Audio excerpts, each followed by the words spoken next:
Welcome back, everyone. Mike McConville, Stratford, Ontario, Canada for StringTechWorkstations. I've been meaning to put this video together the last few months. I've just been tied up with so many other things. But this is aimed specifically at the last few dozen TechDeck guys that now have their workstations pick them up during this pandemic. So I wanted to show you two case scenarios of how you can load up your TechDeck, whether you're on tour or you're just a home guitar enthusiast. One of the latest guys, John from Riverdale, New York, had asked me, what files do you use to sort of clean up the nut shelf when you're changing a nut? So I'm going to go through that, but I'm also going to go through a lot more than that. This GPS unit that you see in the foreground, I want to bring in and show you underneath the platform. So you can see as I lift this platform up, I have all the pieces of the fretting kit are installed underneath the body platform. I have a dowel for that hole pushed into the high density foam so I can index that straight edge and then just lay it down underneath the body platform. Let me move this out of the way for a second. I've got my tang cutters here, my vernier calipers, the fret leveling file, inspection mirror, and then the 5 sanding blocks that you've seen me use in all the videos.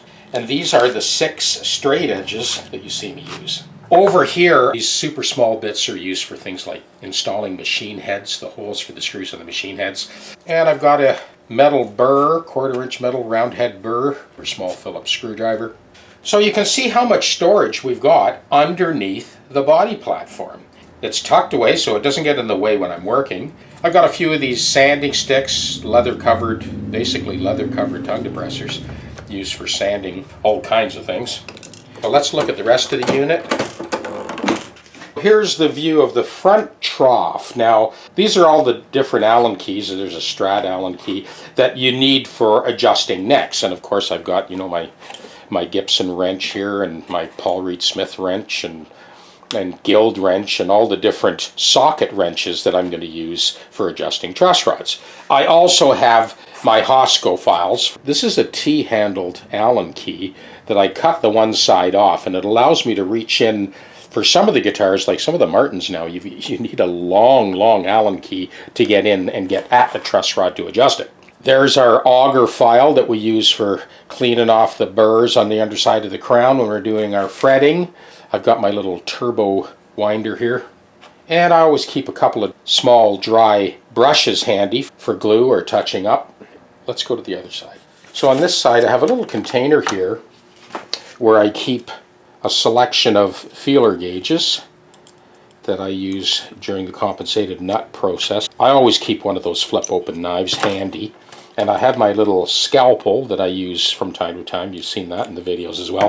What I have here is lithium grease in a syringe, and that's used to lubricate various things at different times.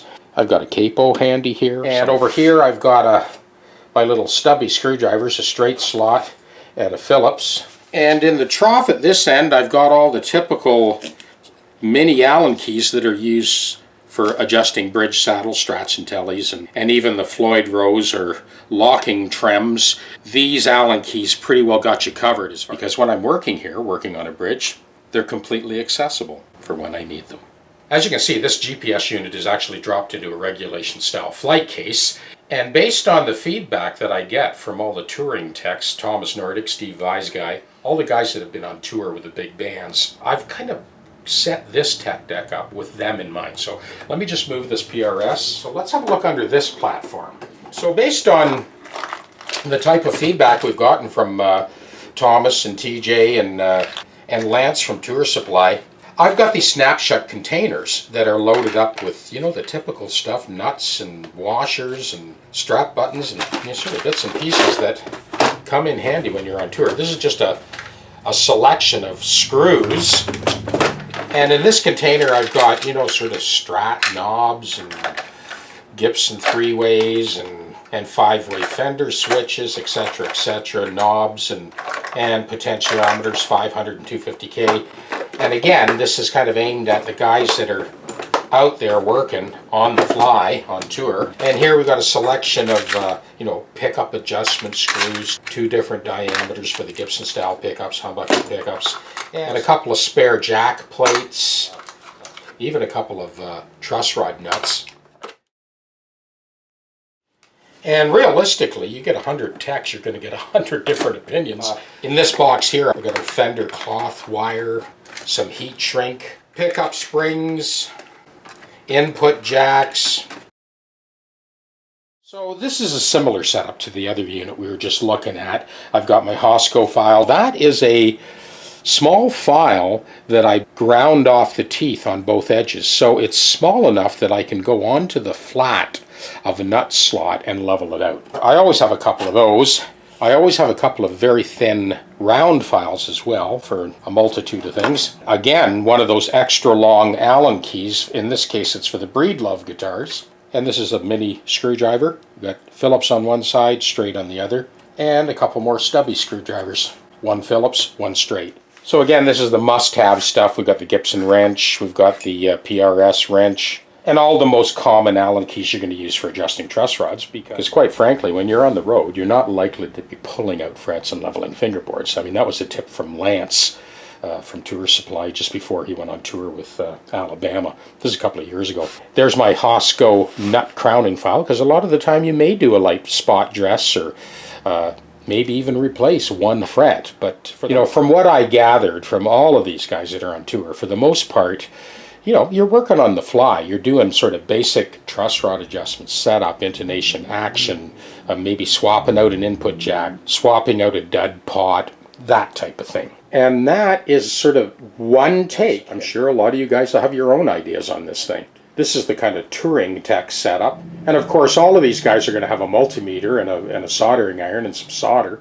So for the guitar enthusiasts, for the kit building guys, a large percentage of the TechDecks that we've shipped to Germany, Australia, Slovenia, Slovakia, Japan, Newfoundland, California, New York, Texas, Georgia, Washington State, New Brunswick, I can go on and on.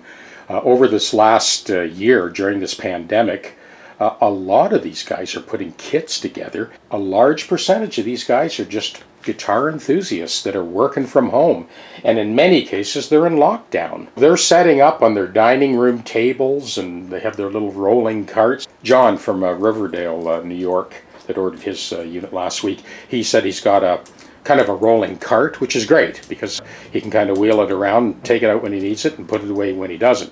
There's no doubt about it that the portability and the storage capabilities has been a big hit with all the units that have gone out during this pandemic lockdown.